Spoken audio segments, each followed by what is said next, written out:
Yes, thank you. So Sepp will be telling us more about a practitioner's guide for marine recreational fisheries. Take it away, man.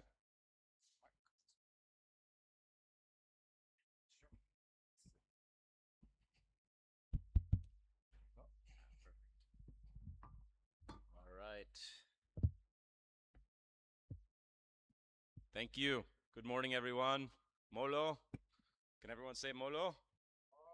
All right. For those that don't know, Molo is Nosa for good morning. That is the language of the people here on the Eastern Cape on the coast. Yeah, so today we will be talking about practitioner's guide for recreational fisheries management, and especially interesting in countries with a developing recreational fishery. I'd like to thank my co-authors Warren Potts, Kieran Hyder, and Zachary Radford on this. Again, I'm Sepp Haukebo with Environmental Defense Fund. So question we had several years ago, I think it was actually at the last rec fishing conference, we said, wouldn't it be great to have a practitioner's guide that talks about the opportunities, the challenges, and how to manage all of those for fisheries, especially marine recreational fisheries, in a developing recreational fishery. So not just developing countries, but developing fisheries.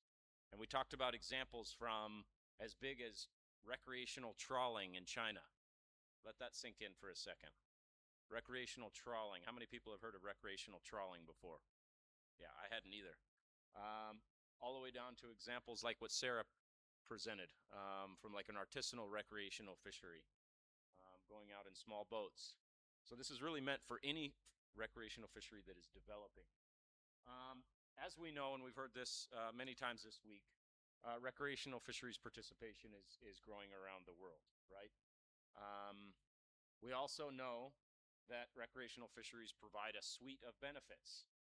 There's a whole handful of papers on this now, and it's becoming more recognized in public society as well as decision-making circles.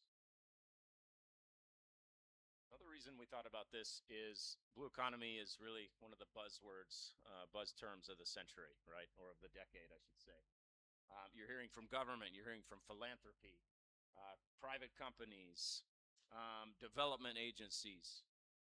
They are really hungry for this idea of a blue economy and growing that economy, right? And so with that comes opportunity, but it also comes a lot of intense political pressure. We're going to grow this economy one way or another, and it doesn't always bring along everyone with it. But I think one of the key pieces to mention here, and underscoring again what Sarah said, recreational fisheries can be a core pillar of that. So our theory of change here is that if recreational fisheries are poorly managed, then you're going to see a lot of those social and ecological strains. If managed effectively, though, they can bring all these benefits of secure sources of income, low barrier livelihoods. This isn't going out and developing a whole aquaculture facility and calling that diversification of livelihoods. This is really accessible for a lot of people at all different levels. Helping alleviate poverty, promoting physical and mental health. This other one here, cultivating community voices for conservation, I think is really important. Again, there's so many pressures on commercial fishing and on the ocean that often they say farming is the answer. Let's get them away from commercial fishing. That takes away cultural connections to the ocean, but it also takes away those really important conservation voices that speak up for the conservation of that ocean. Again, maintaining those cultural connections and then ensuring a more equitable blue economy. So what are some of the general characteristics of a recreational fishery? I think we've seen a lot of these different pieces in a lot of different papers, but it's basically conducted in every conceivable water body, right? You've got impacts, both socioeconomic, but also environmental. You see massive participation in certain areas, right? And it can be really diffuse, it can be really concentrated. You can see huge catch in some areas where I come from in the US, in the Gulf of Mexico. We have hundreds of thousands of anglers that take millions of trips within a year. So one fisherman might catch 1 or 2 red snapper, but if you multiply that times 2 million trips, that can have a huge impact. They often target some of the biggest fish. and sometimes that removes the really highly capable individuals from within that stock. I think there's been some interesting talks on that this week coming out of Warren's lab, where they're selectively removing some of the strongest genotypes in those stocks. But then again, it's a lot of the positive impacts we've talked about. So why are recreational fisheries difficult to manage? Again, highly dispersed, they're mobile, they're not always going from the same port. Some are launching from the beach, like the tractors we're hearing about up here in KZN, that launch boats through the surf. Sometimes they're going out of individual ports, sometimes it's just shore fishing. That can be hard to monitor, how to collect data. These fishermen don't just fish for profit, they continue to fish even when stocks decline. There's a bunch of different motivations, and then of course they can be difficult to distinguish from small-scale fishers. So as a recreational fisheries manager, or even just somebody that's interested in recreational fisheries management, it can be really hard to think about where do we start, right? Sometimes you feel like the guy on the top, you feel like you just look in the wrong direction. Where's the data, where's the fish? Sometimes you feel like this little kid on the bottom, right? You're excited, you might feel lost, but you're still excited and ready to jump in. Hopefully, most of you in the audience are in this bottom sector, excited and ready to jump in. So throughout this guide, we talk about a lot of different steps where you can enter into the fishery, whether it's in terms of management, whether there's no management in place whatsoever, or whether you have a fairly developed management system.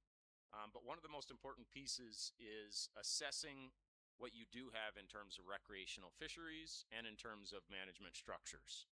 And this really gets into the human, the ecological, and the governance aspects, right? This can be incredibly complex. You can do a lot of surveys, you can do a lot of desktop research, but it can also be really fascinating and still include very much of the human element. This is a fisherman's meeting from just up the coast in KZN.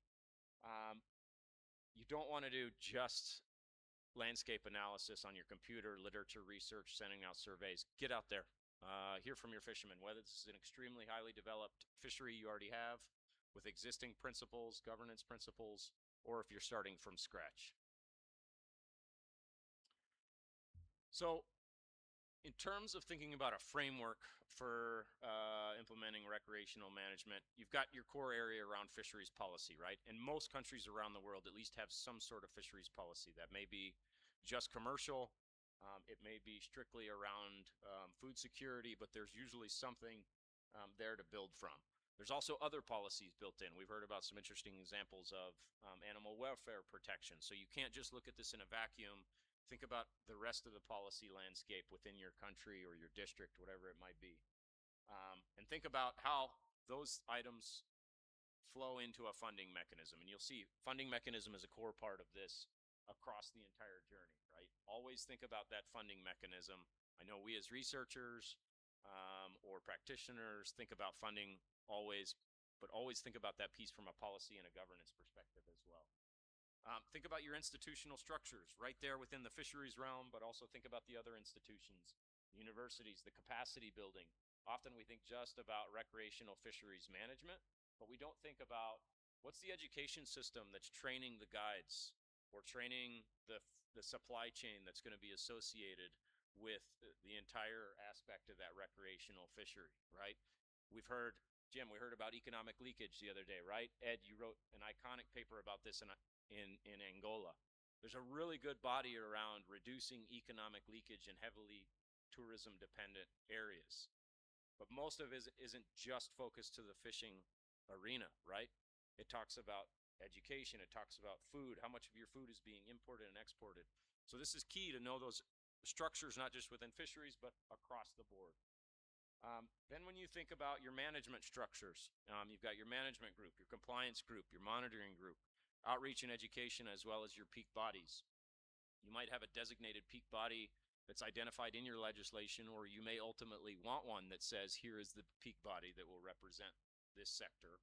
Or you may have, like we have in the US, multiple peak bodies that are all constantly bringing their different perspectives to the decision makers.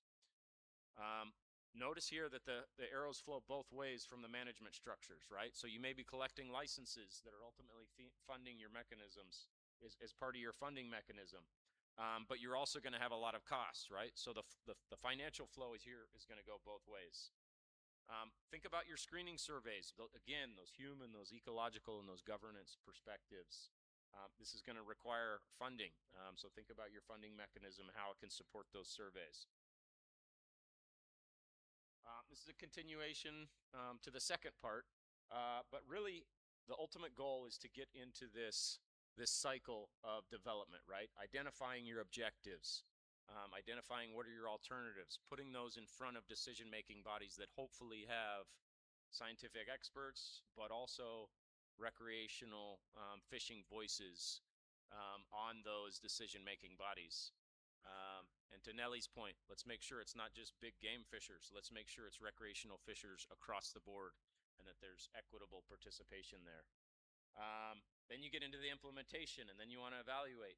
And this should be cyclical, right? Continue to adapt, but don't get analysis paralysis.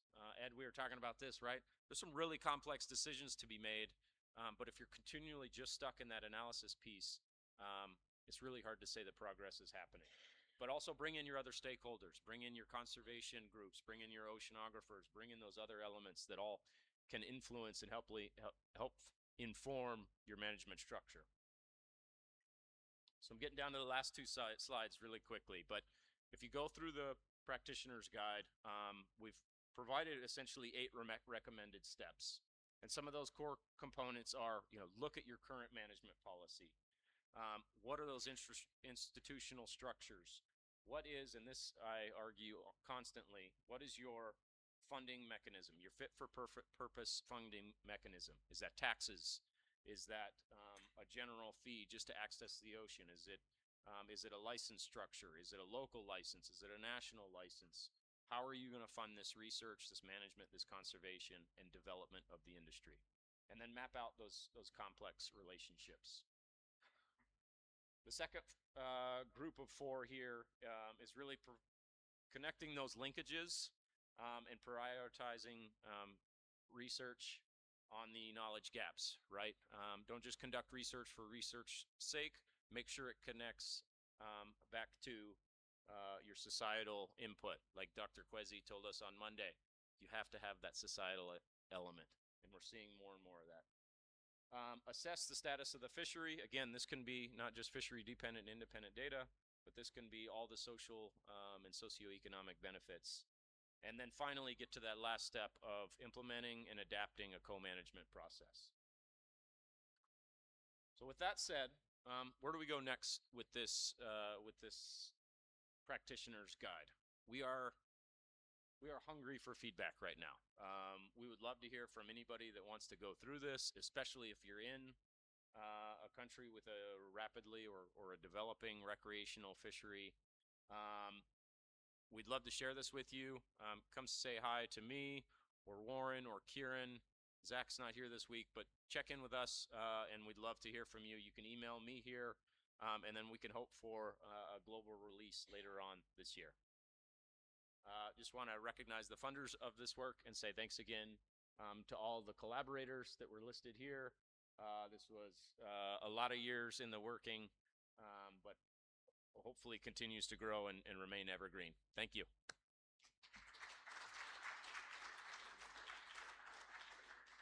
All right, thank you so much. Enkos. Yes. You know that one. Yes. All right, we have time for one question. A question, comment? Yes.